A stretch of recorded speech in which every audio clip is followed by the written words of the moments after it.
Você sabe que aos domingos, aqui no nosso encontro, a gente sempre está trabalhando algo que vai direcionar a igreja em relação a uma das necessidades ou algo que a gente precisa avisar. Por exemplo, as últimas séries foram situações que nós percebemos e detectamos dentro da igreja que precisam ser trabalhadas, coisas como a pornografia, e pela graça de Deus houve um bom movimento nesse sentido, da gente trabalhar isso. Também vimos a série sobre relacionamentos, a última série, onde a gente percebeu que existia bastante crises e dificuldades de relacionamento, nós trabalhamos isso também. E um dos assuntos que precisamos tratar hoje é sobre o batismo. Batismo é algo que nos torna batistas. Se você perguntar por que nós somos uma igreja batista Água Viva, eu já disse para vocês que quando eu cheguei aqui, já existia este nome, Água Viva. Eu particularmente não gosto, herdei isso e tenho que viver com este nome, Igreja Batista Água Viva. Eu preferiria que fosse Igreja Batista Água Ardente. Eu acho que daria um posicionamento melhor na sociedade, a ceia ia estar bombando, ia estar cheia e uma série de outras coisas, mas isso são ossos do ofício, a gente continua com isso. Nós somos batistas porque uma das principais crenças da gente é no batismo e a forma do batismo, e isso tem nos diferenciado de algumas outras denominações, como metodistas, presbiterianos e assim por diante. Então, aquele que está chegando na nossa igreja talvez nem saiba o que o batismo é direito e o porquê que nós temos ou participamos ou praticamos o batismo. Talvez você confunda o que a gente acredita com o batismo da Igreja Católica, que são duas coisas totalmente diferentes, não tem nada a ver uma coisa com a outra. E por causa disso, nós precisamos ensinar, já que daqui a um mês, mais ou menos, a gente vai ter o batismo na nossa igreja, no final de outubro, dia 30 de outubro. A gente está promovendo um encontro extremamente especial.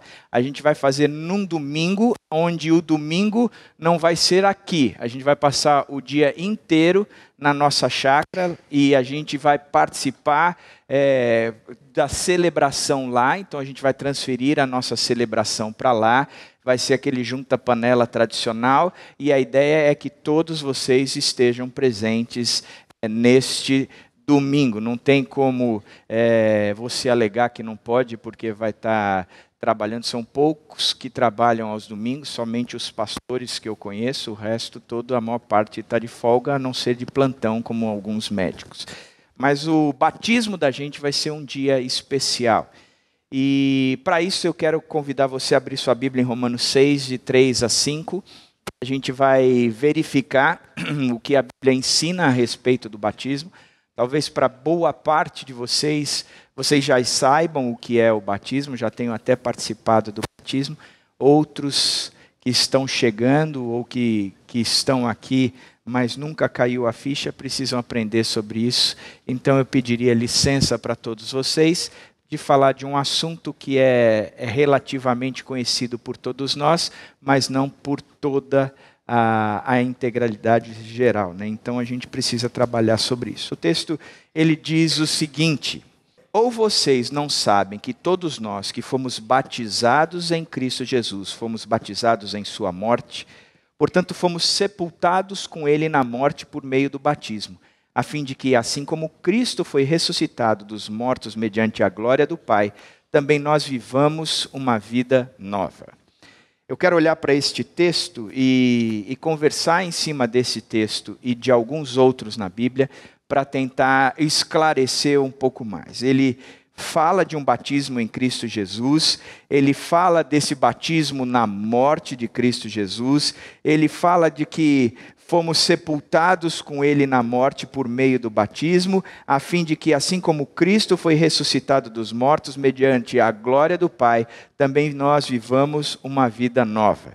Ele começa a apontar o texto para que batismo significa ou simboliza uma morte. Baseado nisso, eu quero pensar nos fundamentos, ou o fundamento que simboliza o batismo de fato. Eu quero ler o texto mais uma vez, de Colossenses 2, 11 a 15, mais uma vez não, mas na versão da Mensagem, que diz o seguinte: a versão da Mensagem é uma paráfrase que Eugene Peterson escreve da Bíblia, e ele escreve de uma forma que se torne um pouco mais fácil para a gente entender, um pouco mais contextualizada. Não é a Bíblia, uma tradução da Bíblia propriamente dita, mas é uma paráfrase. E o Eugene Peterson, em relação a essa carta de Colossenses, escrita por Paulo, ele diz o seguinte: entrar nessa plenitude não é algo que se possa entender ou conseguir. Não é algo que se obtém com a circuncisão ou com a observância de uma longa lista de regras. Não, vocês já estão dentro. Sim, dentro, não por meio de algum ritual secreto de iniciação, mas pelo que Cristo já fez por vocês, destruindo o poder do pecado. Se estão à procura de um ritual de iniciação, vocês participaram de um quando foram batizados. Estar sobre as águas foi o sepultamento da velha vida de vocês. Ser levantado das águas foi a ressurreição. Deus ressuscitou vocês como fez com Cristo. Pensem nisso. Todos os pecados perdoados, a lista toda apagada, a velha ordem de prisão cancelada e pregada na cruz de Cristo. Ali ele desapossou todos os tiranos espirituais do universo da sua autoridade falsa e os obrigou a marchar humilhados pelas ruas. Quero olhar para esse texto pensando no que simboliza o batismo e qual é o princípio por trás do batismo, e eu quero pensar com você primeiro no próprio conceito de salvação. O que salvação é? Para isso eu queria pensar numa escala, num medidor de combustível, como se fosse do tanque de combustível, e este medidor tem um ponteiro que sinaliza a quantidade de combustível que nós temos. Essa semana passada eu fui convidado para falar num congresso em Valença, na Bahia, e eu fiquei hospedado numa cidadezinha a 20 quilômetros de Valença, numa pousada, e eles me deram um carro de aluguel. E o sujeito que foi entregar o carro para mim esqueceu de pôr gasolina. E o carro parou no meio da estrada. Isso já eram 8 horas da noite, eles atrasaram bastante para ir nos buscar, porque ele simplesmente esqueceu de observar uma coisa simples, que é quanto eles tinham de gasolina. Sem gasolina, ele não chegava no destino de forma nenhuma. E eu quero pensar nesse medidor, avaliando o tanque que vai nos levar para duas condições, e só tem uma das duas opções. Ou nós vamos para o inferno, uma eternidade sem Deus, ou nós vamos para o céu, uma eternidade com Deus. E aqui eu não quero discutir o conceito de céu ou inferno. O inferno é aquele lago de enxofre, onde tudo é vermelho, tem o diabo vermelho com o chifre, o tridente e o rabo pontudo. Ele vem com aquele cheiro de enxofre, que muitas vezes a gente acha que o cheiro de enxofre é quase que um inferno debaixo do nosso braço, e a gente está sentado do lado de alguém, sente aquele cheiro, vê, esse sujeito é do inferno, porque o cheiro fedido. E aí outras pessoas pensam no céu como aquele lugar cheio de nuvens, com anjinhos e harpas pulando de uma nuvem para outra, e você passeando no meio dessas nuvens. Eu não quero pensar numa condição simplista. Eu sei que a Bíblia fala da realidade do inferno e a Bíblia fala da realidade do céu, e de dois lugares que, para mim, as principais marcas é a eternidade sem Deus e a eternidade com Deus. Existe uma possibilidade de que eu posso escolher hoje de passar a minha eternidade com Deus ou a minha eternidade sem Deus. É uma escolha, é uma opção. E há aqui uma condição de que eu quero medir com vocês como anda o combustível para que vocês cheguem nessa eternidade. Para isso eu quero pensar num sujeito mau, naquele que representa o mal ou a soberania da maldade que nós conhecemos principalmente no nosso mundo ocidental, Osama Bin Laden. O sujeito foi do mal quando pensou ou projetou todos aqueles ataques que agora fazem 15 anos. Eu não sei quem já teve a oportunidade de conhecer o museu lá de 9 de setembro, lá nos Estados Unidos, e é algo que, de 11 de setembro nos Estados Unidos, que é algo que nos comove. Eu fui E cada lugar que você ia, em cada sala que você ia, tinha uma caixa de lenço que você podia tirar, porque era um negócio comovente, triste. A história das pessoas que morreram, a história, o filme de pessoas caindo, a explicação de tudo o que aconteceu, explicando inclusive sobre Osama Bin Laden, a vida dele. E você chega e fala, cara, esse sujeito é do mal, o cara representa talvez o que eu conheça como a maior expressão do mal. Então, se eu pudesse avaliar um sujeito desse, eu diria que o tanque de combustível dele está bem vazio por causa do seu índice de maldade. Entretanto, não está na reserva por causa de que quando você lê um pouquinho a respeito dele, ou mesmo vendo a história dele, era um sujeito que era um excelente pai, por mais contraditório que apareça, diz que era um excelente pai, um excelente marido e um estrategista brilhante. Você vai dizer, pô, era o absoluto da maldade? Não, não era o absoluto da maldade, porque ele tinha alguns lampejos de bondade.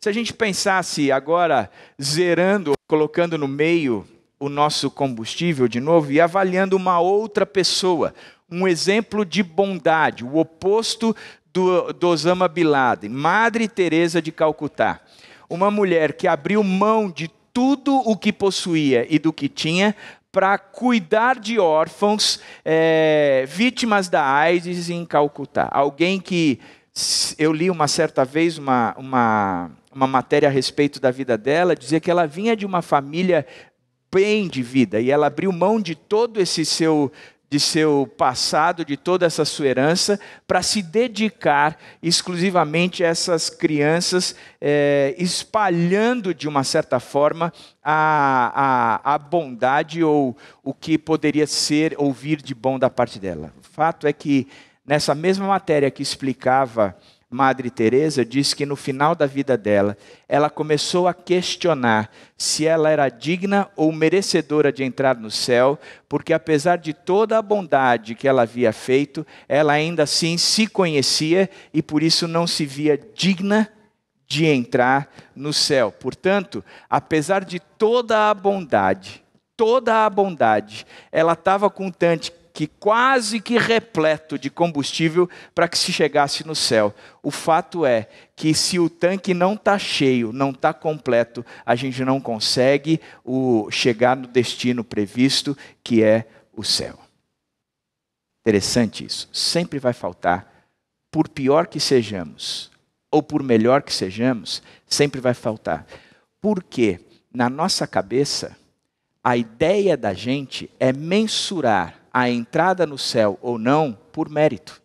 É meritocracia. É aquilo que eu fiz ou eu deixei de fazer.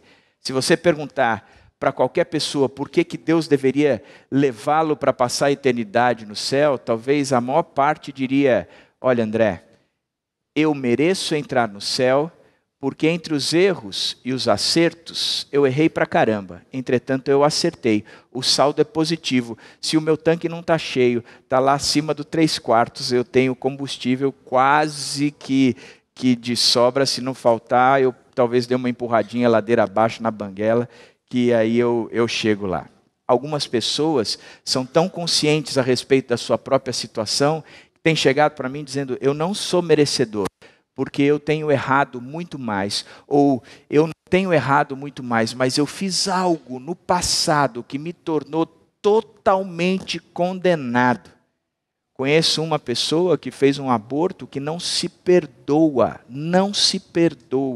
e não entende o que é salvação e se vê totalmente distante de Deus na sua eternidade por causa disso que ela fez. Ou seja, a nossa tendência é olhar para aquilo que fizemos ou deixamos de fazer e medir se temos combustível suficiente para ir para o céu ou não. O fato é que se o tanque não está cheio, ninguém vai para o céu. Como é que isso se resolve?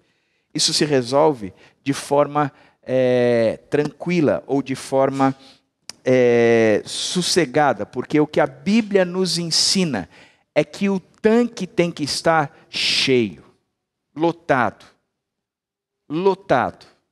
para uma viagem. E para esta viagem, o tanque tem que estar cheio. Como é que nós enchemos o nosso tanque? A Bíblia mostra que é só por intermédio de Cristo Jesus. É Ele que enche o tanque. Ele é que completa. Não interessa se você foi mal o suficiente, como foi o ladrão na cruz. Jesus crucificado entre dois ladrões, os dois tiravam barato dele o tempo todo, até que um vira e diz: escuta, nós sabemos por que estamos aqui. Agora ele não fez nada. Senhor, lembra-te de mim quando entrares no paraíso. E a resposta de Jesus, aquele que enche o tanque, disse: ainda hoje estarás comigo no paraíso. Da mesma forma, como aquela pessoa que pode ser a melhor pessoa, como o próprio Nicodemos, que era um mestre, um doutor da lei, na noite, na surdina, chega para Jesus querendo saber como é que ele pode ser salvo. E Jesus dizendo: escuta, o seu tanque pode estar quase completo, mas se você não nascer de novo, se você não entender quem eu sou, você não vai herdar o reino dos céus. Por isso, quando nós lemos o texto novamente, nós vemos que não é algo que se obtém com a circuncisão ou com a observância de uma longa lista de regras. A circuncisão era cortar a pele do prepúcio, apontar o lápis do judeu, que ele tinha então a capacidade de ter uma marca no corpo, onde mostrava a relação dele. Era: Deus, o Senhor é o meu Senhor, por causa dessa marca. Ele está dizendo que não é algo por uma circuncisão ou a observância de uma longa lista de regras. Isso significa que não é por aquilo que você faz, não é na dependência das obras que você está realizando, não é o quanto você é bom ou o quanto você é mau. O texto continua dizendo que não é por meio de algum ritual secreto de iniciação, mas pelo que Cristo já fez por vocês, destruindo o poder do pecado.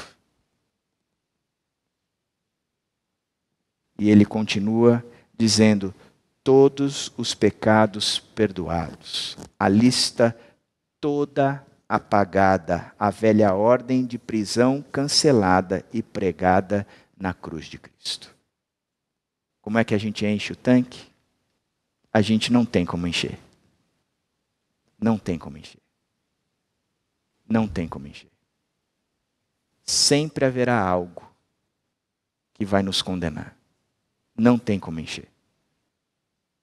Mas Jesus Cristo veio e pagou o preço.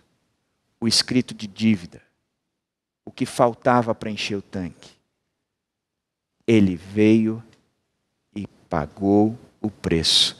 Como o texto diz, todos os pecados perdoados, a lista toda apagada, a velha ordem de prisão cancelada e pregada na cruz de Cristo. Que Deus! Que Deus incrível! Ele pagou o preço. A velha lista toda apagada. Senhor, sabe por que eu posso passar a eternidade com o Senhor? Eu vou listar para o Senhor as coisas erradas que eu fiz. Está aqui, ó, a lista toda. Isso aqui não tem mais validade. Sabe por quê? Porque o Senhor pagou o preço desses pecados na cruz. Todos os pecados foram perdoados, todos. A ordem de prisão, ela foi cancelada e ela foi pregada na cruz de Cristo. Porque somos salvos por causa da graça de Jesus, por causa da cruz de Cristo. Ele enche o nosso tanque. Ele enche o nosso tanque. Não importa o quão cheio de pecados ou erros você esteja, Ele enche o nosso tanque.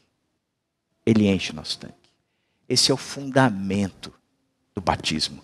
Porque logo no texto ele diz: se estão à procura de um ritual de iniciação, vocês participaram de um quando foram batizados. Estar sobre as águas foi o sepultamento da velha vida de vocês. Estar sobre as águas é entrar dentro d'água, ser imerso dentro d'água. É o sepultamento. É como se você estivesse dizendo, eu estou morrendo, podem jogar a última pá de cal.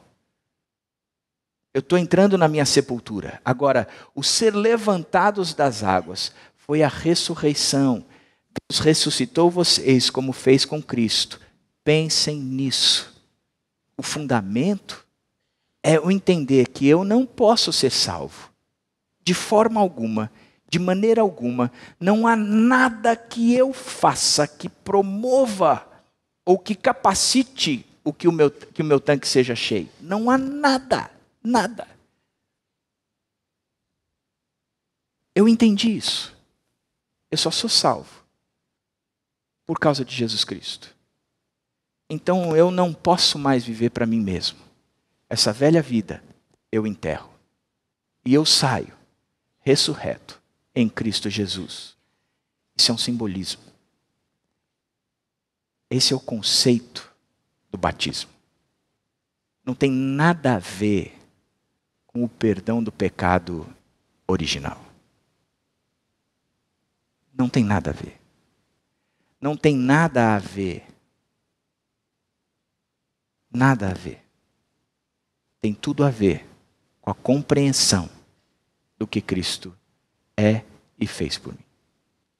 Agora, vamos pensar em um pouco mais. Exemplos na Bíblia de pessoas que se batizaram. Eu quero pensar com vocês a respeito da multidão com João, logo no início dos evangelhos.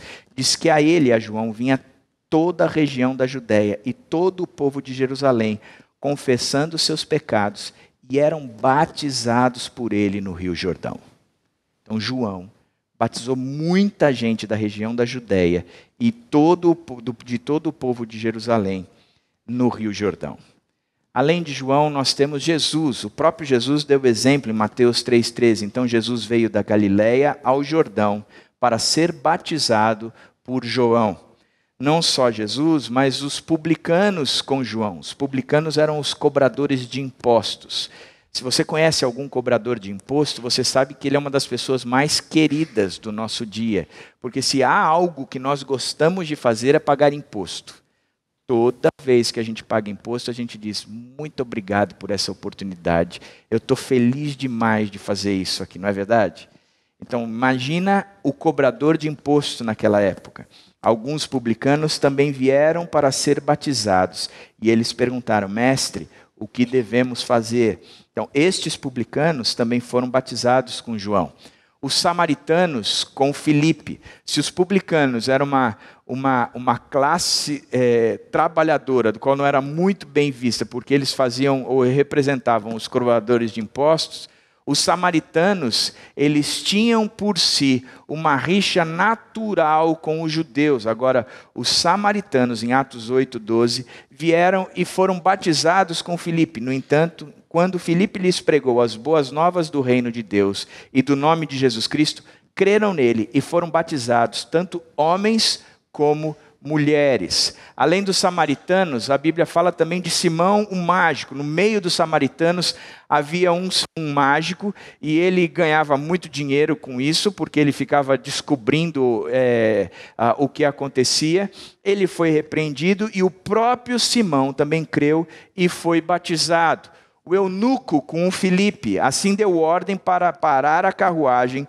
Então Filipe e o eunuco desceram à água e Filipe o batizou. Além disso, Paulo, o apóstolo, imediatamente algo como escamas caiu dos olhos de Saulo e ele passou a ver novamente. Levantando-se, foi batizado. Logo no início da sua conversão, quando ele fica cego porque Deus trabalha isso no coração dele, na vida dele, ele se levanta depois de ter entendido tudo isso, essas escamas caírem dos olhos dele, e ele vai ser batizado. A igreja com Pedro, em Atos 2:41, os que aceitaram a mensagem foram batizados, e naquele dia houve um acréscimo de cerca de 3.000 pessoas.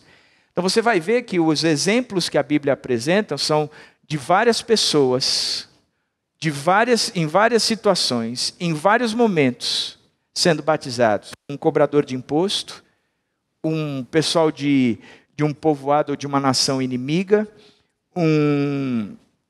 o próprio Jesus, a igreja, um sujeito que era do mal, como Simão, o próprio Paulo, que era perseguidor da igreja. Você percebe que não há ali uma classificação para somente uma nação, um determinado povo, mas sim há algo que era generalizado. Qualquer um pode ser batizado, de qualquer lugar pode ser batizado. E esse último texto mostra que não só podia ser batizado, como também este batismo fazia parte da inserção dele dentro da comunidade. Eles foram batizados e naquele dia houve um acréscimo de cerca de 3.000 pessoas. Agora, pensar um pouquinho mais a respeito do que é o batismo propriamente dito. Já vimos que ele exemplifica a nossa crença ou a certeza de que é Jesus Cristo que nos salva, é Jesus Cristo que enche o nosso tanque. Mas a primeira característica que nós podemos ver é que é uma ordenança. Mateus 28, 19 e 20 diz: portanto vão e façam discípulos de todas as nações, batizando-os em nome do Pai, do Filho e do Espírito Santo, ensinando-os a obedecer tudo o que lhes ordenei. Você vê que aqui são os últimos instantes, praticamente, de Jesus com os seus discípulos, e ele estabelece uma ação que os discípulos devem fazer. Diz: olha, o que vocês farão daqui para frente é discípulos. O que vocês têm que se empenhar é por transformar pessoas o mais parecidos com seus mestres. E no caso, vocês vão replicar vocês na vida deles, porque vocês estão replicando a mim na sua vida, logo vocês replicarão a mim na vida deles. É o que o próprio Paulo ensinou, não de uma forma pedante, orgulhosa, mas Paulo dizia: sejam meus imitadores, porque eu sou imitador de Cristo. Sejam meus discípulos, porque eu sou discípulo de Cristo. Me sigam, porque eu sigo a Cristo.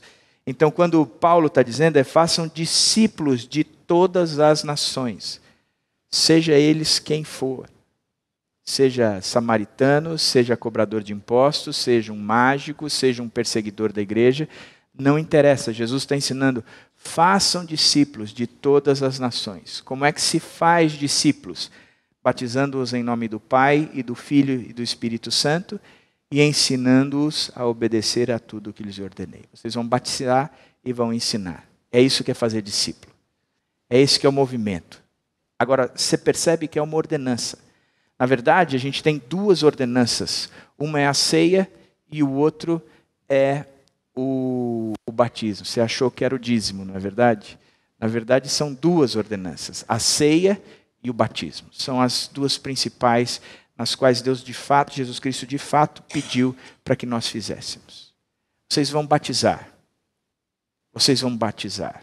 Então é uma ordenança, não tem como fugir disso.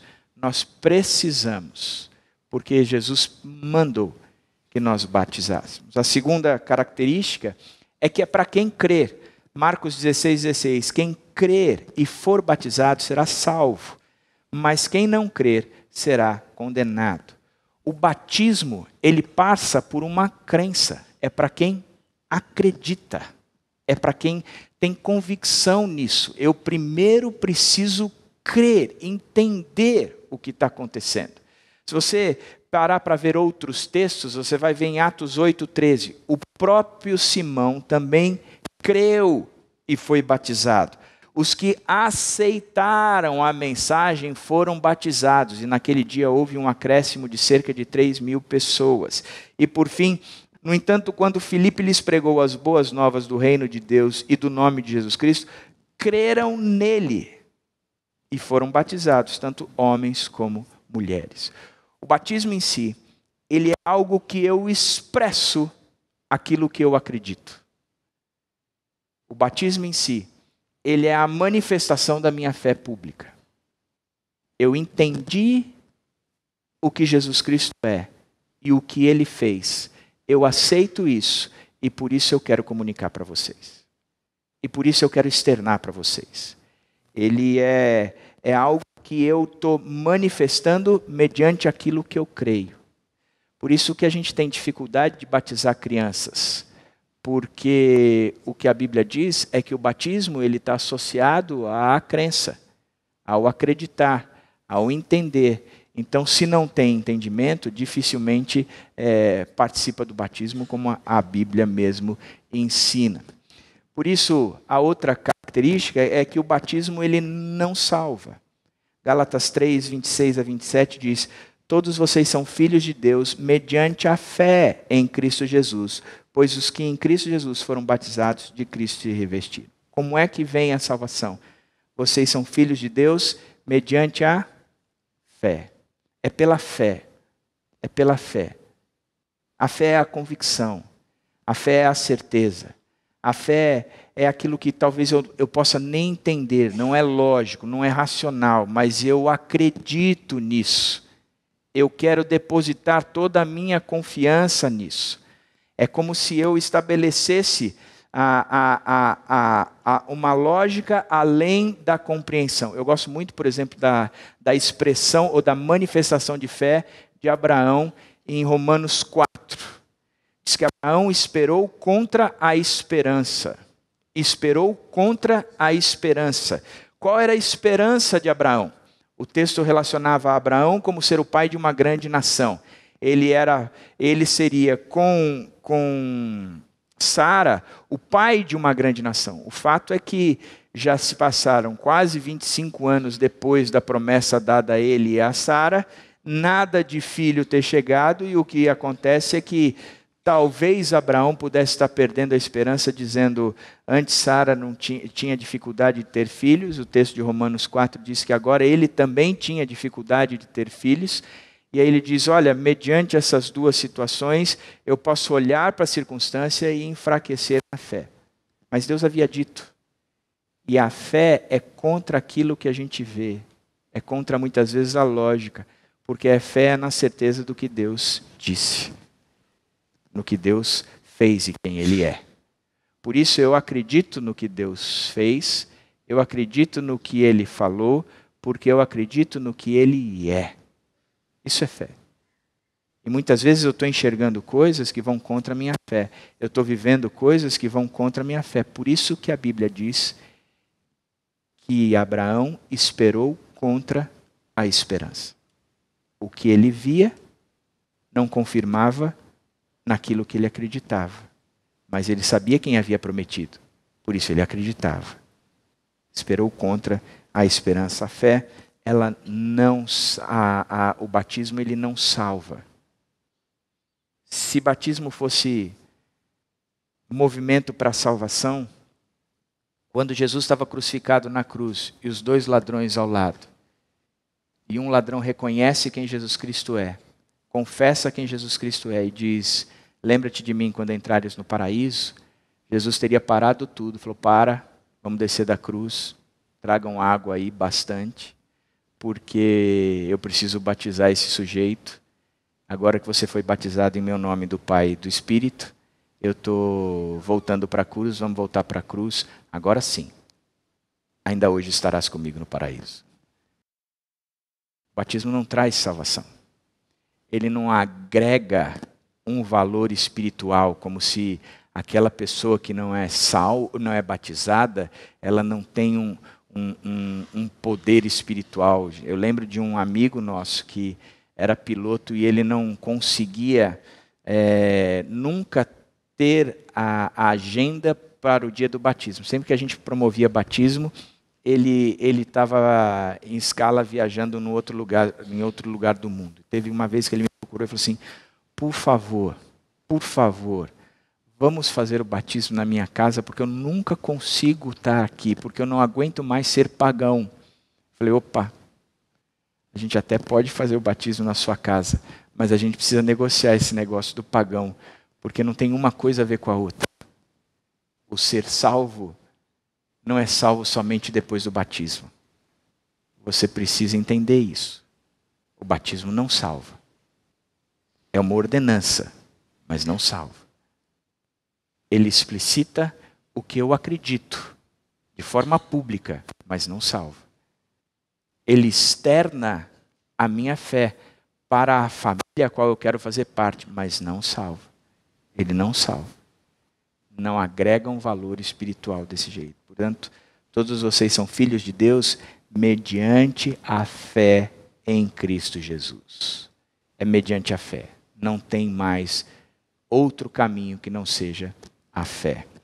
Por isso, por final, é por imersão. Romanos 6, 3 e 4 diz: ou vocês não sabem que todos nós que fomos batizados em Cristo Jesus, fomos batizados em sua morte. Portanto, fomos sepultados com ele na morte por meio do batismo, a fim de que, assim como Cristo foi ressuscitado dos mortos mediante a glória do Pai, também nós vivamos uma vida nova.